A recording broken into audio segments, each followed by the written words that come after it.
복된 금요일 밤입니다. 오늘 이 밤에 하나님께서 우리에게 주시는 말씀은 다니엘서 5장 25절부터 31절까지 말씀입니다. 다니엘서 5장 25절부터 마지막 31절까지.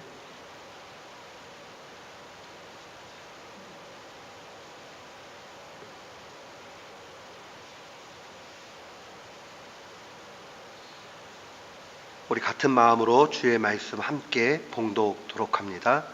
기록한 글자는 이것이니 곧 메네메네 데겔 우바르시니라. 그 뜻을 해석하건대 메네는 하나님이 이미 왕의 나라의 시대를 세워서 그것을 끝나게 하셨다 하미요, 데겔은 왕이 저울에 달려서 부족함이 되었다 하미요, 베레스는 왕의 나라가 나뉘어서 메대와 바사 사람에게 준바되었다 함이니이다. 이에 벨사살에 명하여 무리로 다니엘에게 자주 옷을 입히게 하며 금 사슬로 그의 목에 들이우게 하고 그를 위하여 조서를 내려 나라의 셋째 치리자를 삼으니라. 그날 밤에 갈대 왕 벨사살이 죽임을 당하였고 메대 사람 다리오가 나라를 얻었는데 때에 다리오는 62세였더라. 아멘. 저는 오늘 본문 말씀을 통해서 하나님의 지혜를 배우라 라는 제목으로 주의 말씀을 선포하도록 하겠습니다. 이 마지막 때가 되어질 이야기를 주제로 해가지고 글을 쓴 문학 양식을 우리는 보통 묵시문학이라는 말로 사용을 합니다. 아포칼립스라는 말 보통 미국 사람들 잘 쓰는 말이고요. 그 다음에 우리 이렇게 어떤 거 보면 묵시록 이런 말들 들리잖아요. 근데 그 묵시라는 말은 마지막 때에 어떻게 될 거냐 하는 것을 주제로 해가지고 쓴 문학 양식입니다. 보통 문학적 비평을 할 때 이 다니엘서를 보면서 다니엘서 안에는 문학적인 요소들, 특별히 이 묵시 문학적 요소가 있다라고 일반적으로 봅니다. 그렇기 때문에 이 묵시 문학적 요소를 가지고 있는 이 다니엘서를 해석할 때는 좀 두 가지 차원을 염두하면서 우리가 말씀으로 받으면 참 좋습니다. 하나는 앞으로 장차 어떻게 될 것이냐 하는 내세에 관한 것, 이 종말에 관한 관점을 좀 볼 필요가 있고요. 또 하나는 지금 우리가 살고 있는 이 세상 넘어 있는 천상의 것을 또 관심 두어서 기록하고 있습니다. 결론부터 이야기하면 기독교 신앙은요, 언제나 종말적인 것들 보고 천상의 것을 봅니다. 그러나 현실적인 것을 무시하지 않는다는 데 특징이 있습니다. 이 잘못된 종말론들은 어때요? 언제나 천상을 얘기하고 장차 이루어질 것을 강조하면서 이 땅의 것이 필요 없다라고 하면서 도피적인 모습으로 나타납니다. 근데 하나님의 말씀이 우리에게 가르쳐주고 있는 참다운 종말의 모습은 그게 아니에요. 장차 올 내세가 있고 이 땅 아닌 천상의 것이 있기 때문에 이 땅 가운데 최선을 다해서 그렇게 살아갈 것을 우리에게 말씀해 주고 있습니다. 다니엘서도 읽으면서 우리가 장차 이렇게 될 것이고 또 그 가운데 천상에 보이지 않는 하나님의 손이 있다는 것을 인정하기 때문에 이 땅의 삶을 귀하게 여기면서 살아가야 합니다. 그러니까 세상 사람들은 내세가 없고 또 천상의 것이 없고 이 땅의 것만 집착해가지고 살아가면 이거 문제예요. 또 극단적인 종말론자들은 천상의 것, 내세의 것 있지만 현실적인 거 무시해서 문제예요. 참다운 신앙인들은 이 천상의 것, 앞으로 올 내세의 것을 기반으로 해서 이 땅 가운데 하나님의 그 뜻대로 살아가는 것. 그래서 우리는 쉽게 이야기하면요, 그리스도인들에게 있어서 우리의 인생, 주어진 지상의 삶이라는 것은 천국을 준비하는 시간이다, 이렇게 보시면 돼요.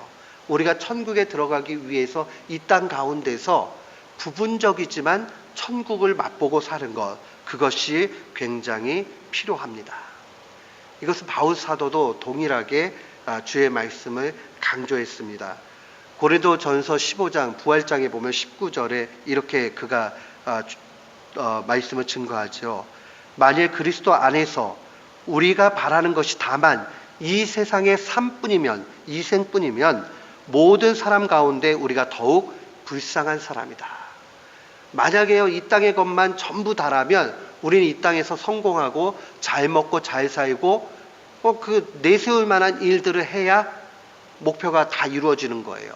근데 그렇지 않다라는 거죠. 이 바울의 가르침은 언제나 예수님의 가르침을 기반으로 합니다. 제가 로마서도 강해보고 바울의 서신들도 계속 강해를 해봤지만 언제나 이 가르침의 중심의 내용을 보면 예수님께서 하신 말씀을 기초로 해가지고 했다라는 사실을 깨닫게 됐어요. 그냥 이렇게 봤을 때는 몰랐는데 나중에 말씀을 깊이 증거하다 보니까 언제나 그 기반이 예수 그리스도의 말씀 위에서 되었다는 것을 알 수 있습니다. 누가복음 23장에 가면 주님이 이렇게 그 십자가에 달리는 그 광경에 회심한 강도를 향해서 이렇게 말씀하시죠. 이제 이 강도가 먼저 이야기를 합니다. 이르되 예수여 당신의 나라가 임할 때에 나를 기억하소서 하니 예수께서 이르시되 내가 진실로 네게 이르노니 오늘 네가 나와 함께 낙원에 있으리라. 이 낙원에 대한 수많은 해석들이 있을 수 있지만 중요한 것은 낙원이라는 것은 이 땅의 삶 아닌 그 넘어 있는 차원의 삶이 있다는 것을 분명히 암시하는 주의 말씀입니다. 어떤 분들은요, 천국을 개념적으로만 이해를 하고 천국의 장소성을 부인하는 분도 있습니다. 제가 이번에 한국 갔을 때 이름 되면 알만한 어떤 목회자가 있는데 이분이 와가지고 특강을 하면서 성경 어느 곳에도 천국을, 하나님의 나라를 장소적 개념으로 기록한 적이 없다. 그렇게 이야기를 해요. 물론 그렇게 주장하는 자유로운 신학을 가지고 있는 사람들이 있습니다. 그래서 그 사람들은 언제나 지상 천국을 꿈꿔서 얘기를 합니다. 그러나 하나님의 말씀은 우리에게 우리가 죽은 이후에 정말 우리가 꿈꿀 수 없이 완벽한 그런 새로운 장소에 하나님의 나라가 있음을 알려줍니다. 저는 장소적 개념으로 분명히 믿고 그 나라에 들어갈 것을 확신합니다. 그리고 주 예수 그리스도를 믿는 모든 성도들이 그 천국에 들어갈 것이라고 확신합니다. 오늘날에는 이렇게 무시무시한 일들이 나타납니다. 주님이 이 강도를 향해서도 분명히 이 땅과 차별된 완벽한 하나님의 나라가 있음을 알려주셨습니다. 또한 주님은 마태복음 6장에서도 또 하나님의 나라에 대해서 우리가 어떤 것에 가치를 두고 살아야 되느냐 하는 것을 증거해 주셨습니다. 마태복음 6장 20절로 21절에 보면 오직 너희를 위하여 보물을 하늘에 쌓아두라. 땅에 쌓아두는 게 아니에요. 하늘에 쌓아두라. 거기는 좀이나 동록에 해하지 못하며 도적이 구멍을 뚫지도 못하고 도둑질도 못하느니라. 네 보물 있는 그곳에는 네 마음도 있다라고 얘기하면서 이 땅 가운데 쌓는 것과 하늘에 쌓는 것, 그것이 차원이 다름을 분명히 알려주고 있습니다. 그러니까 우리는 이 땅 가운데 살아가지만은 이 땅에 발붙이고 살지만은 우리의 지향점, 우리의 목표, 우리가 언제나 마음속에 꿈꾸고 머리에 간직해야 되는 것은 천상의 하나님의 나라요, 장차 올 영원한 내세의 삶에 대한 그러한 소망이 있어야 될 줄을 믿습니다. 그 신앙 가운데 우리가 살아가는 것, 그래서 그것을 더 우리의 마음에 간직하는 절기가 바로 대강절, 대림절이에요. 주님의 오심을 준비하고 기억하면서 나아가는 거죠. 오늘 본문 스토리는 이 관점에서 좀 해석할 필요가 있습니다. 내용은 간단합니다. 신바벨론 제국의 마지막 왕인 벨사살 왕이 이제 꿈을 꾸게 되지요. 그 꿈을 꾸는 그 내용들을 바라보면서 손이 나와서 글씨를 쓰는데 무슨 내용인지 전혀 모르는 거죠. 하나님의 큰 지혜를 입었던 다니엘이 해석을 합니다. 그 25절에 나와 있는 메네메네 데겔 우바르신입니다. 이미 설교를 했지만은 이 메네라고 강조하고 있는 말은 결국 이 나라가 다 끝나게 될 것을 나타내는 셈을 한 것을 얘기하는 거죠. 세워봤다. 그런데 데겔이라는 건 무게를 얘기해요. 무게를 달아보니까 무게가 부족하더라. 그리고 라는 뜻이고, 이 바르신이라는 말은 여기 28절에 베레스라는 말하고 똑같은 말이에요. 베레스는 나뉜다, 이런 얘기예요. 그러니까 계측을 해보니까, 무게를 달아보니까 함량이 미달돼서 이 나라가 나뉘게 된다. 이것에 대해서 이 다니엘이 해석을 합니다. 그런데 이제 벨사살이 약속한 대로 이제 무리로 다니엘에게 특별한 자주색 옷을 입히고 목에 금사슬을 들이게 하고 그를 위해서 조서를 내리지요. 그리고 셋째 7일자로 삼게 됩니다. 근데 그날 밤에 벨사살은 죽게 된다 하는 내용이 오늘 전체 내용입니다. 이 내용을 바라보면서 철옹성 같았던 바벨론 왕국이 하루아침에 멸망해 가는 그러한 모습들을 보게 되고, 신흥 강대국으로 나타나는 메대와 페르시아 바사 왕국이 나타나게 되는 것이 오늘 마지막 절의 내용입니다. 다니엘이 세 번째 7위자가 되었고 벨사살이 그날 밤에 죽임을 당하고, 이게 도대체 무엇을 의미하는가? 벨사살은 왕이었고 다니엘은 포로 소년 출신이고 출신 성분이 완전히 다르죠. 근데 근본적인 차이가 있는 것은 벨사살은 세상의 지혜로 꽁꽁 뭉켜져 있는 세상의 지혜의 사람이요, 이 다니엘은 천상의 지혜를 가지고 있는 하나님의 사람이었다는 사실입니다. 결국 하나님의 지혜가 세상을 이긴다 하는 것을 그대로 보여주는 말씀이라 볼 수 있습니다. 오늘 다니엘서의 그 큰 그림 가운데 하나 우리가 놓치지 말고 기억을 해야 되는 것은 바로 이것입니다. 모든 역사는 하나님의 손에 달려 있다는 겁니다. 우리가 잘 아는 내용들이에요. 모든 것이 하나님의 손에 달려 있다. 그런데 문제는 이 사실을 우리가 알지만 제대로 알지 않는다는 데 문제가 있습니다. 보세요. 모든 것이 하나님께 달려 있으면 우리는 누구를 의지해야 될까요? 조그만 아이들도 금방 대답할 거예요. 하나님 의지해야 된다. 그러나 우리의 삶이 그러지 않을 때가 너무 많이 있다는 겁니다. 하나님의 손에 달려있는 인생, 하나님 손에 달려있는 역사, 하나님 손에 모든 것이 다 있다 하는 것을 단순한 신앙 고백이 아니라 삶의 고백과 열매로 나타나기 위해서 우리에게 정말 필요한 것은 무엇이겠습니까? 하나님 손에 달려있다라고 이렇게 고백하는 인생은 결국 하나님께 인정받는 사람이 되었다는 말과 틀림이 없습니다. 하나님께 인정받는 삶. 누가 인정 안 해줘도 돼요. 하나님께 인정받는 게 중요합니다. 세상은 참 재밌어요. 돈을 좀 가지고 있잖아요. 뒤에서 욕하면서도 그 앞에 가서는 굽신거립니다. 그 사람 주의가 좀 있어요. 그러면 잘못됐는 줄 알지만 그 앞에 가가지고는 헤헤거리면서 그게 맞다라고 얘기를 해줍니다. 그래서 대부분의 권력을 가지고 있고 돈의 위력을 가지고 있는 사람, 실상은 똑똑하지 못할 때가 많아요. 그래서 주변에 있는 사람들이 예스 해주고 예스맨이 되고 옳다고 해주다 보면 자기가 정말 다 옳은 줄 알고 그렇게 살다가 넘어지는 일들이 숱하게 있습니다. 사랑하는 성도 여러분, 정말 성공한 인생, 후회가 없는 인생은 사람들에게 인정만 받는 인생은 아닙니다. 뭐 사람들에게 인정받는 것도 조금의 유익이 있고 필요가 있어요. 그러나 근본적으로 필요한 것은 하나님께 인정받아야 된다는 겁니다. 하나님께 인정받는 인생. 사람들이 다 좋아해요. 근데 하나님께는 인정을 못 받아요. 얼마든지 그런 사람이 있을 수 있거든요. 세상에서 별로 내세울 것 없어요. 근데 하나님이 그를 귀하게 여겨줘요.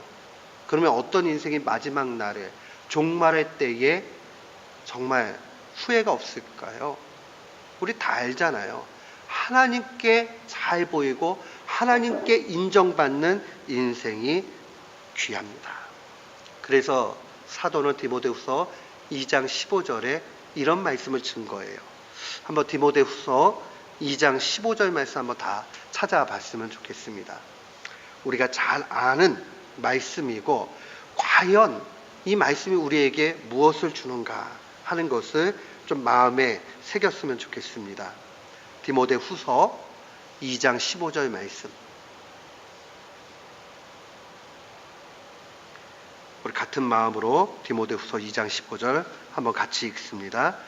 너는 진리의 말씀을 옳게 분별하며 부끄러울 것이 없는 일꾼으로 인정된 자로 자신을 하나님 앞에 드리기를 힘쓰라.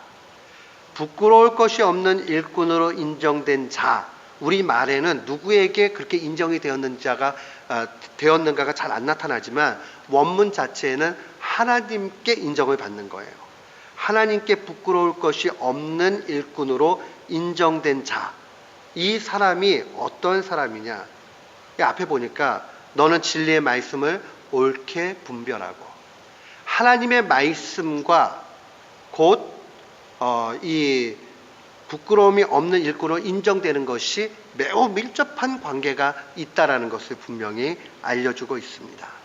결국 하나님의 지혜로 살아가는 것, 그 말씀대로 살아간다는 것은 하나님의 지혜지요. 하나님의 지혜로 살아가는 사람은 결국 하나님께 인정받는다, 이런 얘기입니다. 오늘 벨사살의 문제는 바로 하나님의 저울에 부족한 거지요. 그리고 벨사살의 문제는 하나님의 지혜가 없었다는 겁니다. 반면에 포로 출신의 다니엘은요, 출신 성분 별로예요. 그러나 그는 하나님의 지혜를 가지고 있는 사람이었다는 것을 기억해야 됩니다. 과연 하나님의 지혜로 산다는 것은 무엇일까요? 저는 특별히 초대 교부였던 어거스틴이라는 사람이 가지고 있는 그러한 중심을 가지고 이 본문 말씀을 보면 참 좋겠다라는 생각을 합니다. 그는 아주 그 역사를 하나님의 관점에서 잘 해석한 하나님의 사람이었습니다. 성 어거스틴의 유명한 책 신국론이라고 얘기하죠. 이 신국론, 이 책에 보면 언제나 두 나라가 비교돼서 나타납니다. 하나는 하나님의 나라고 하나는 지상의 나라입니다. 근데 결론은 이거예요. 하나님의 나라는 없는 듯 보이지만 나중에 영원히 지속되는 나라고, 지상의 나라는 철옹성 같은, 그래서 결단코 멸망하지 않을 그 나라도 언젠가는 멸망한다 하는 거예요.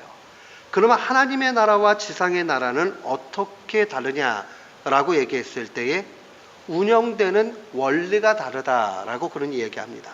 하나님의 나라는 하나님에 대한 사랑으로 운영이 되는 나라요, 지상의 나라는 자기에 대한 사랑으로 나타난다라고 그렇게 이야기를 합니다.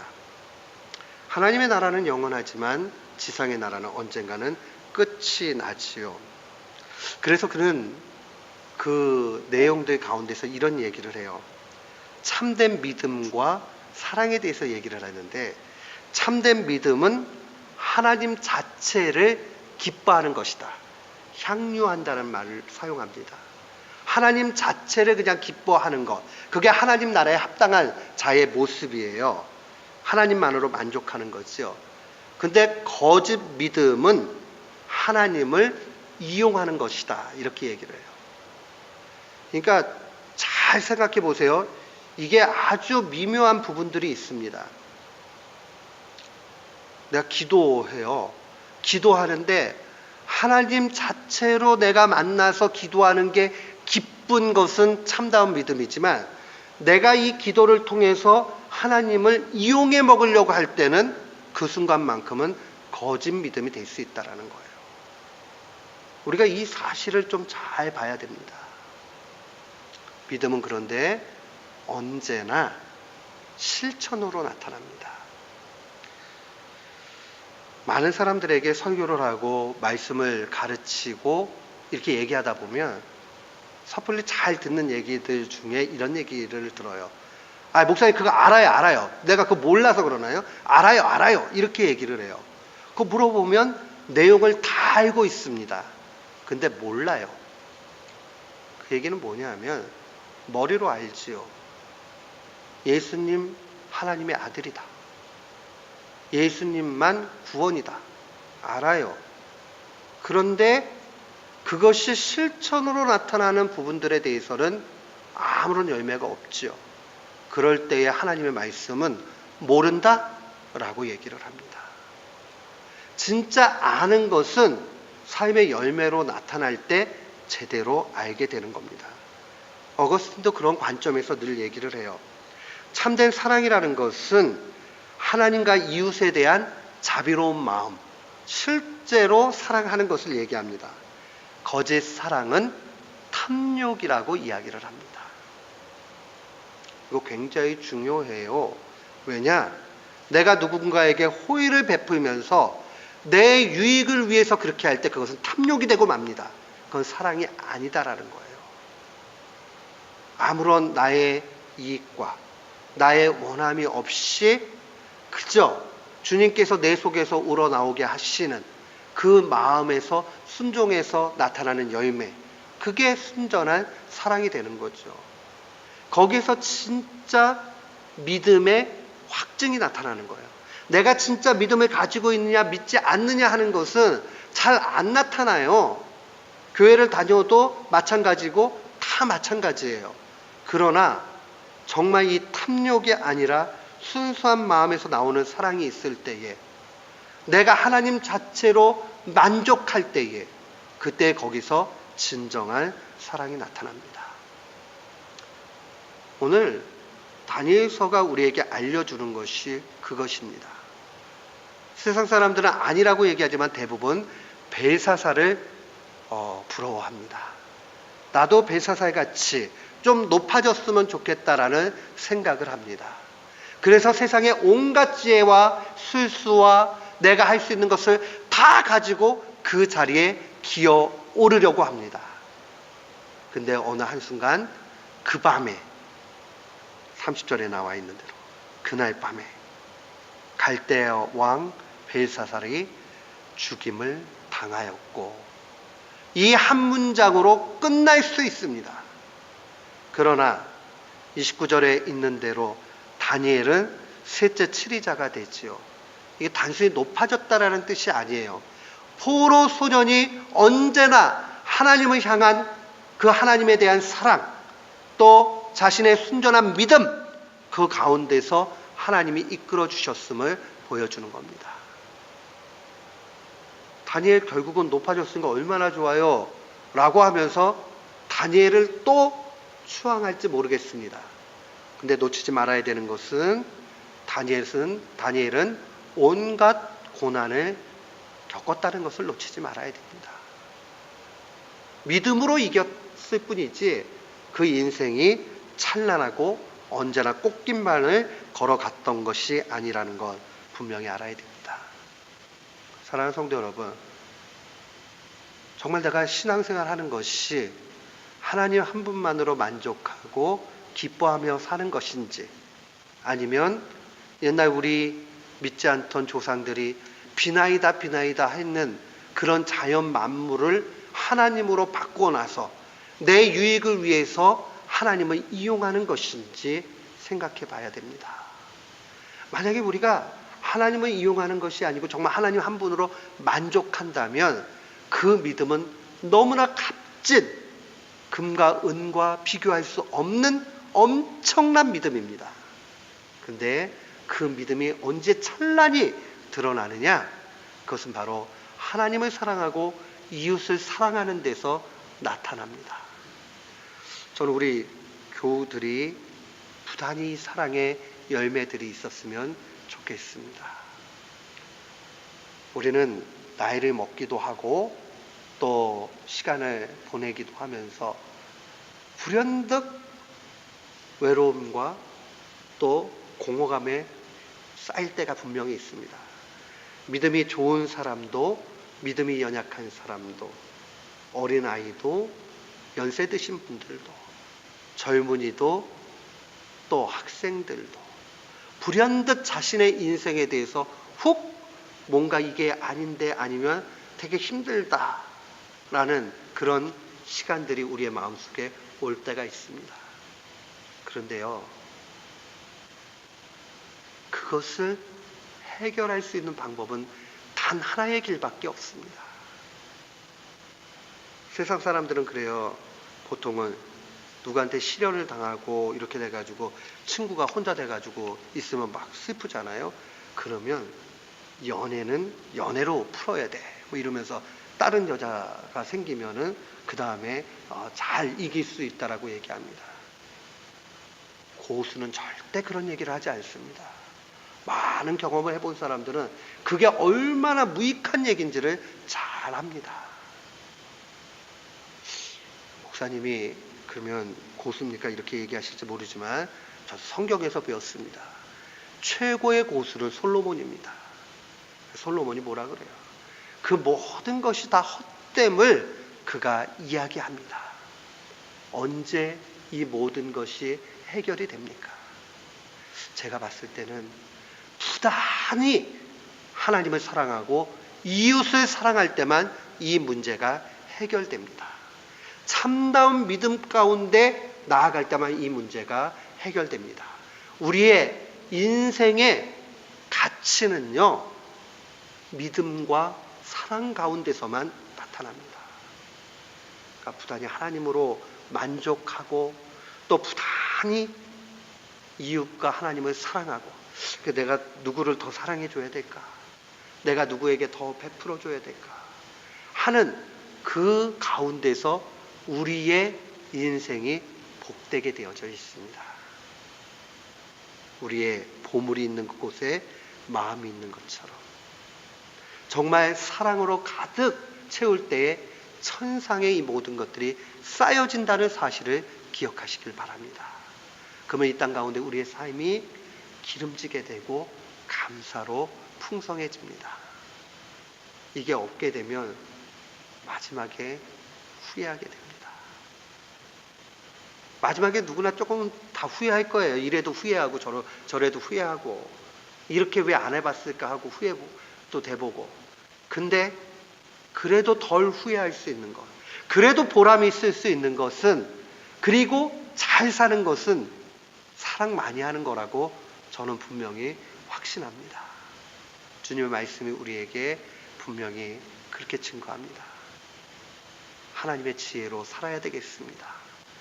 2018년도 마무리하고 2019년도 새롭게 나아갈 때에 우리에게 필요한 것, 내가 얼마만큼 더 사랑했는가, 내가 얼마만큼 하나님으로만 만족했는가, 그 사실을 마음에 간직하면서 지혜 가운데 승리하는 귀한 교우들 되시기를 주님의 이름으로 축원합니다.